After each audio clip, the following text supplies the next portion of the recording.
नमस्कार, मैं हूं नगमा और आप देख रहे हैं हम लोग आज यहाँ चर्चा करेंगे आतंकवाद की। चर्चा इसलिए क्योंकि आतंकी हमले लगातार बढ़ रहे हैं और सवाल ये है कि क्या दुनिया के सामने सबसे बड़ा खतरा आतंकवाद, खास करके जिहादी आतंकवाद है। क्योंकि ब्रसल्स हो या पेरिस हो या मोगाडिशु हो या सैन बर्नार्डिनो हो, बीच बीच में बगदाद हो सकता है, टर्की की राजधानी अंकारा हो सकता है, लेकिन आतंकवादी हमले हर जगह हो रहे हैं। और सवाल ये है कि बढ़ते हुए आतंकवादी हमलों से क्या भारत अछूता रह सकता है, खास करके तब जब भारत के पड़ोस में पाकिस्तान है और भारत बहुत लंबे समय से इन जिहादी हमलों को झेल रहा है। दूसरा सवाल ये भी आज हम पूछेंगे कि इन आतंकी हमलों ने दुनिया को कितना खबरदार किया है। क्या इस्लामिक स्टेट के खिलाफ कोई पॉलिसी है? बातचीत हो रही है, लेकिन क्या वाकई कोई ऐसी पॉलिसी है जो उसे रोक सके? क्या इस्लामिक स्टेट के आगे यूरोप कमजोर पड़ रहा है? क्योंकि लगातार हमले होते रहे हैं, हम इसे रोक पा नहीं रहे हैं और सवाल ये उठ रहा है कि क्या इसे आप रोक पाएंगे। तो इन सब सवालों पर हम चर्चा करेंगे। हमारे साथ पैनल है, इनसे आपको इनका परिचय करा दें, लेकिन सबसे खास मेहमान जो हमारे साथ हैं आज वो हैं पंकज अरोड़ा, जो टेक्सटाइल एक्सपोर्टर हैं और ब्रसल्स में जो हमला हुआ उस वक्त वो उस एयरपोर्ट पे थे और वहाँ से खैर खूबी से लौट कर वापस आए हैं। तो पंकज बताएंगे हमें कि कैसा वो लम्हा था और खुशकिस्मती थी इनकी कितनी कि ये खैर खूबी से लौट पाए। हमारे साथ सुशांत सरीन है, सुरक्षा विशेषज्ञ, RSN सिंह हैं जो कि रॉ के पूर्व अधिकारी हैं, राजीव डोगरा इटली में हमारे राजदूत रह चुके हैं और कराची में काउंसिल जनरल रहे हैं, कमर आगा विदेश मामलों के जानकार। पंकज अरोड़ा, पहले तो आपका बहुत बहुत स्वागत है, आप वापस लौट कर आए। आप लौटे कब और ये लौटना कैसे आपका मुमकिन हो पाया? जिस वक्त ये हमला ब्रसल्स में हुआ था, आप कहाँ पे थे एयरपोर्ट में? It was Tuesday morning, मंगलवार की सुबह थी। I had a flight from Toronto to Delhi. तो हम ब्रसल्स उतरे, शायद मुझे अभी मुश्किल से 15 या 20 मिनट हुए थे। हम बाहर ही आए थे और ट्रांजिट लाउंज में बैठे थे। So I just took out my laptop to do something और थोड़ा सा मैं पीछे देखने लगा बिकॉज वो जहाँ हम खड़े थे ट्रांजिट लाउंज में, that was outside gate B37 or so. तो that was little bit strategic position, हम थोड़ा नीचे देख सकते थे। तो एकदम मेरे को लगा कि साउंड प्रूफ तो रहता है बट एकदम लगा कि कुछ फटा है, कुछ बम फटा है एंड लोगों के लगा स्प्लिंटर्स वगैरह और एकदम भागना, अफरा तफरी चालू हुई। So being an Indian we are seeing this terrorism since 1979। Immediately I could get it कि कुछ हुआ है, कुछ there is a attack. Obviously extent का तो नहीं पता लगता था बट ये पता लगा कि एयरपोर्ट पे हुआ है तो it must be something big. So फिर करीब उसके 7-8-10 मिनट बाद the security staff and people started running towards where we were standing. Initially that place was thought to be a safe corner. तो उन्होंने बोला कि अनाउंसमेंट हुआ, it's an emergency, airport has to be evacuated. और फिर security I. अब security का था कि ऑब्वियसली उनका English it's not that refined because they speak Flemish और a little bit of French.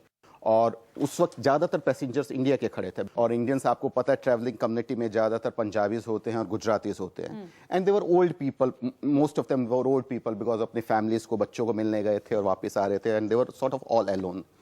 तो आई सॉर्ट ऑफ एक्टेड ऐसा because for that position I was sort of a multilingualist because I know Punjabi, Gujarati up to a large extent I can understand. So I try to convey their things to them कि we have to run, हमको भागना है, हमको चलना है।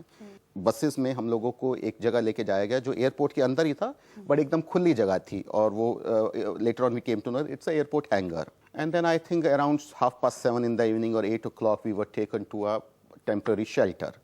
And that temporary shelter was actually an exhibition ground like Pragati Maidan of Delhi. But in 4-5 hours they made it like a temporary shelter, food ka for portable beds और सब कुछ इंतज़ाम किया। The worst part of the whole thing was कि जब ये सब हुआ, हम लोगों को भागने को बोला गया as a protocol, as a security protocol, we were asked to leave our handbags also. जो जिसके हाथ पे था वहीं छोड़िए और भागिए, वो अभी तक नहीं मिले हैं। और उसकी वजह से लोगों को बहुत दिक्कत हुआ, कुछ के पासपोर्ट्स थे, कुछ के वर्क परमिट्स थे, ओल्ड पीपल उनकी डेली मेडिसिन थी, डायबिटीज, कोलेस्ट्रॉल, हाइपरटेंशन।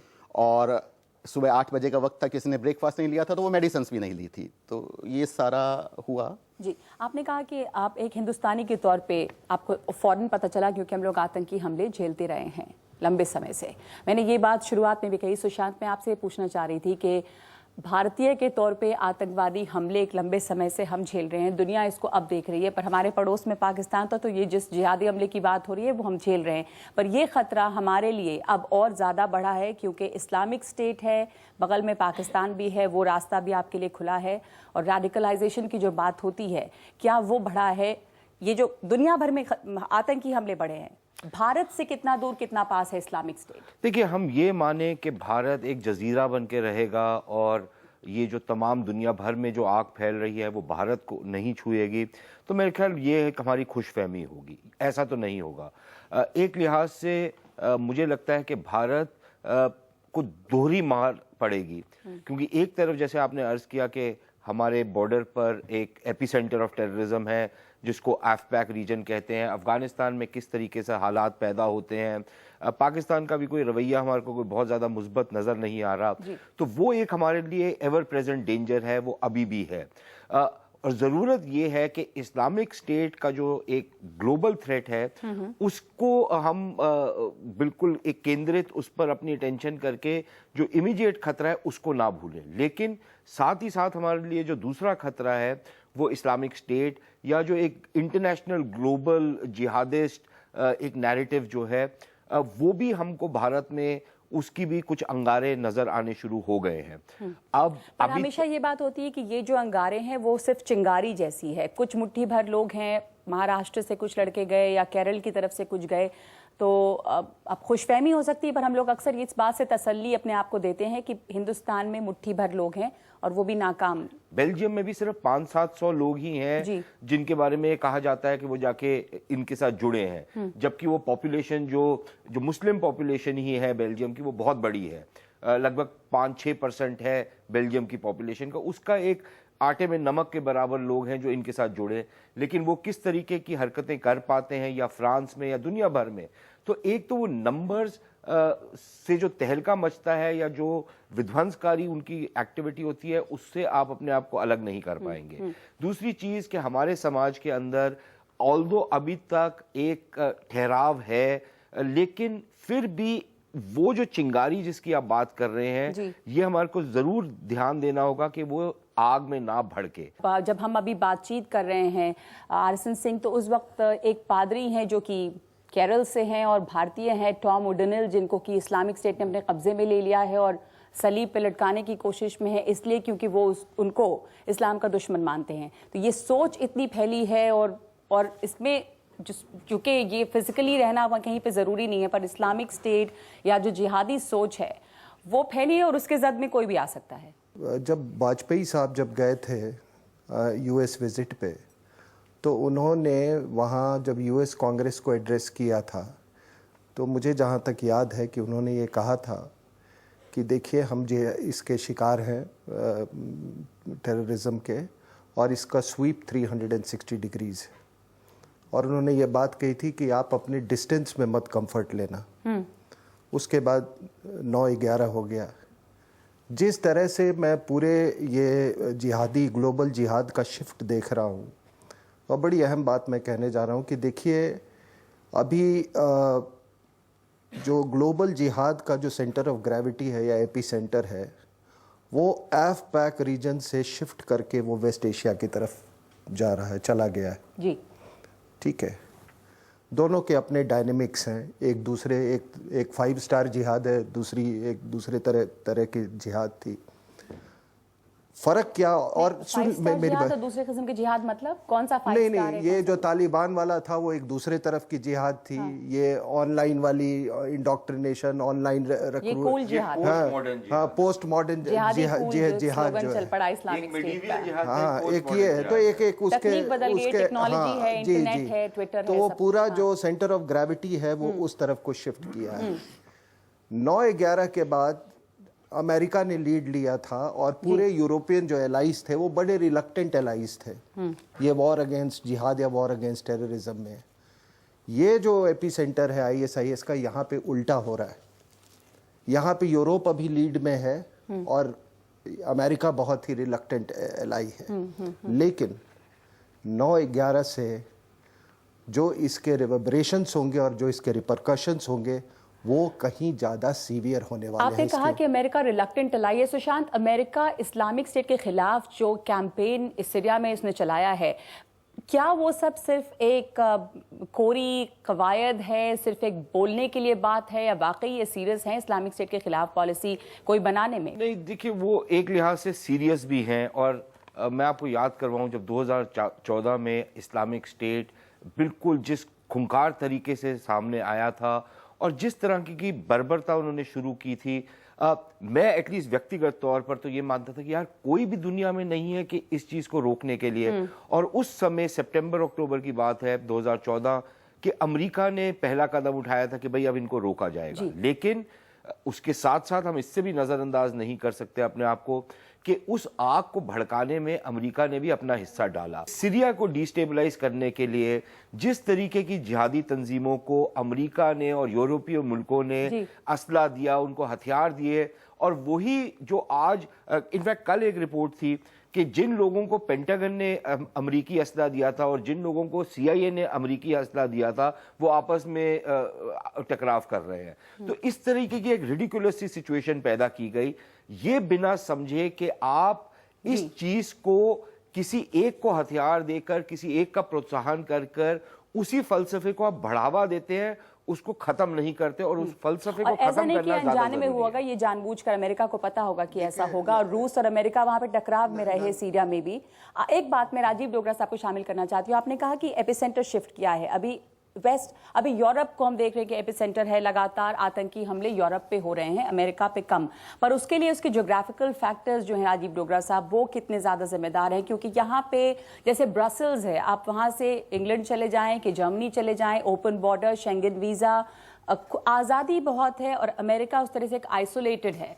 तो क्या ये भी वजह है कि ये शिफ्ट हुआ है, या यूरोप को टारगेट किया जा रहा है किसी और वजह से? अभी जो हुआ है वो अचानक नहीं हुआ है। 2 हफ्ते पहले सीरिया के एक छोटे शहर में मीटिंग हुई थी आईसिस के लीडर्स की, जो काफी जगह से रिस्क लेते हुए वहां पहुंचे, और उन्होंने डिसाइड किया था कि 500 लोग जो हैं उनमें कुछ ऐसे भी हैं जो रेफ्यूजी के साथ मिलकर यूरोप में घुस गए थे, कई ऐसे भी हैं जो ट्रेनिंग लेके जानबूझ के वापस वहां गए। जी। तो 500 लोगों को इन्होंने हिदायत दी है कि आप तैयार रहें अटैक करने के लिए।